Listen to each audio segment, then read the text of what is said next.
नमस्ते सबैजनालाई।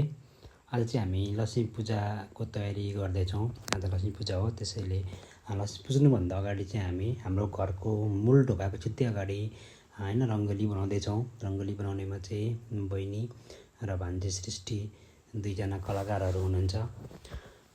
र यो रङ्गोली बनाइसके पछाडि चाहिँ हामी भित्र लक्ष्मी पूजाको लागि अरू विशेष व्यवस्थापनहरू गर्नेछौँ। र फाइनली रङ्गोली पनि लगभग अन्तिम चरणमा पुगिसकेको छ। र यसै गरी हामी आज सेलरोटीको पनि तयारी गर्दैछौँ हैन।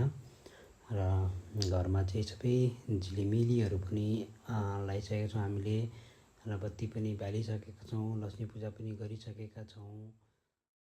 र यसपालि हामीसँग चाहिँ हाम्रो ठुली दिदी हुनुहुन्न। दिदी चाहिँ कामबिजले बाहिर हुनुहुन्छ। योभन्दा अगाडि चाहिँ हामीसँग प्रत्येक साल चाहिँ दिदीसँगै हामी तिहार मनाउँथ्यौँ। यसपालि दिदी हुनुहुन्न हैन, कान्छी बहिनी छ।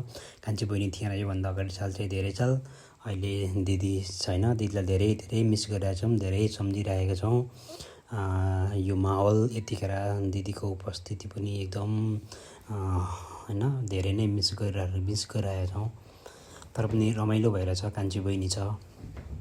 र हामीले झिरझिरीहरू पनि बालिसकेका छौँ है। तिहार भनेको विभिन्न कलर हैन, बत्तीको पर्व पनि भनिन्छ नि त।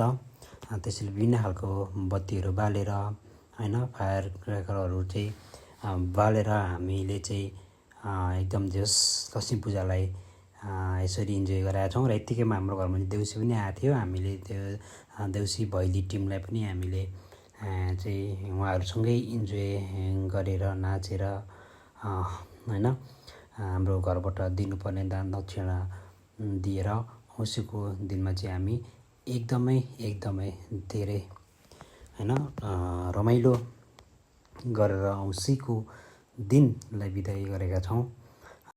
हाम्रो आफ्नै मौलिक यो ठाउँको, यो माटोको, यो गाउँको भाका लाएर गाइने जुन त्यो भैलिनी गीतहरू छ, त्यो खालको भैलिनी त छैन। तर पनि हाम्रो संस्कृतिलाई जगेर्ना गर्नका लागि चाहिँ भैलिनी टिमहरू अझै पनि रहेछ भन्ने चाहिँ हामीले देख्यौँ। Thank you so much for watching the video.